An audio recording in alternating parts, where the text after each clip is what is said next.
চাচা, আমি আপনার মেয়েকে বিয়ে করতে এসেছি।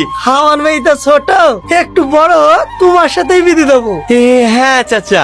যাও মধু, বাড়ি যাও।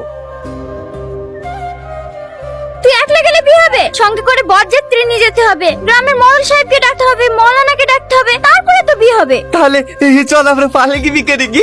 তাহলে মডেল বাচ্চা কিছু লাগবে না? পালে কি বিয়ে করলে তোর বাপের আমার বাপের দুর্নাম হবে যে। হে বাবু, তুই কাঁদছিস কেন? কি হয়েছে তোর? দেখো না মা, আমি কে বিয়ে করতে চাইছি না। ভাই আমাকে বিয়ে করছে না। তুমি বলো না ভাইকে বিয়ে করতে। তুমি বাড়ি যাও মধু। ওঠ মধু, তুই কাঁদছিস কেন মধু? ওই মেয়ের সাথে কেন বিয়ে দেবো? ওই মেয়ের থেকে ভালো মেয়ের সাথে তোর বিয়ে দেবো। হ্যাঁ, কি ব্যাপার ডাক্তার বাবু, খুব বিজি মনে হচ্ছে। দুবার ফোন করলাম তাও রিসিভ করলেন না। জানো সালমা, আমার ক্যারিয়ারে আমি অনেক পেশেন্টকে ট্রিটমেন্ট করে ভালো করেছি, কিন্তু এই মুহূর্তে এমন একজন পেশেন্টকে আমি পেয়েছি না, ওকে আমি যতই দেখি ততই অবাক হই। কেন, কি হয়েছে? Love affair. সে একটা মেয়েকে ভালোবাসতো, এত ট্রিটমেন্ট করার পরেও না আমি কোনো পরিবর্তন আনতে পারছি না। এই জেনারেশনের ছেলে মেয়েদের না যে সমস্যাগুলো তৈরি হচ্ছে মাথায়, সেগুলো সবই ওই প্রেম ভালোবাসার কারণে। এটা তুমি ঠিক বলেছো। আচ্ছা, আমি কি তোমার পেশেন্টকে একবার দেখতে পারি? আরে অবভিয়াসলি। মা ও মা, দেখো আমি চাচিদেরকে সবাইকে ডেকে নিয়ে এসেছি। কি হলো আব্বা, তুমি বসে আছো কেন? যাও বাজারে যাও, মিষ্টি লাসে গা, আমি থুবড়িতে বসবো যে। ঠিক আছে বাবু, তুই শান্ত হ, আমি তোর জন্য মিষ্টি নিয়ে আসছি। ঠিক আছে আব্বা। তোমরা সব দাঁড়িয়ে আছে কেন? বসো বসো। ও ভাই তুমি এসো, ভাবি কই? তোমার ভাবি মায়ের বাড়ি গেছে, তাই আমি একাই আসনু। তোমার কোনো দায়িত্ব নেই ভাই? বাড়ির পাশে বিয়ে হয়েছে আর তুমি ভাবিকে মায়ের বাড়ি পাঠিয়ে দিছো? একটু পরেই চলে আসবে।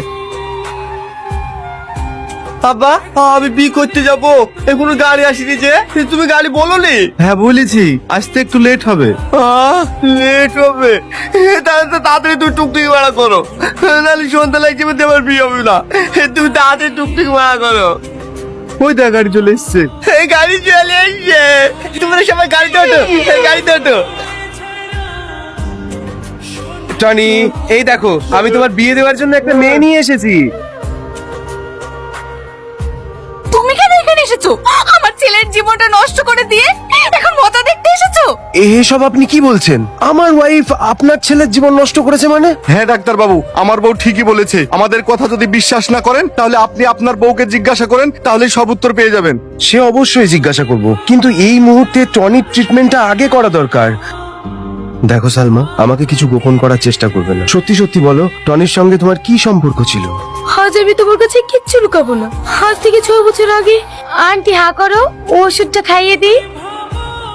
এই পাগলি মেয়েটা না, আমি একটু অসুস্থ হলে ছুটতে চলে আসে। মায়ের শরীর খারাপ হলে মেয়ে কি না এসে থাকতে পারে? আরে হ্যাঁ মা, এসব কথা সব মেয়েরাই বলে, কিন্তু বিয়ের পরে সব পাল্টে যায়। সবার সাথে আমার তুলনা করো না তো। তুমি দেখে নিও বিয়ের পরে আমি কেমন তোমার আপু মায়ের যত্ন করি। আরে ছাড়ো তোর কথা, আমি তো জানি আমাদের এই পাগলি মেয়েটা কত ভালো। জানিস রে মা, তোকে নিয়ে আমার ভীষণ ভয় হয়। কেন?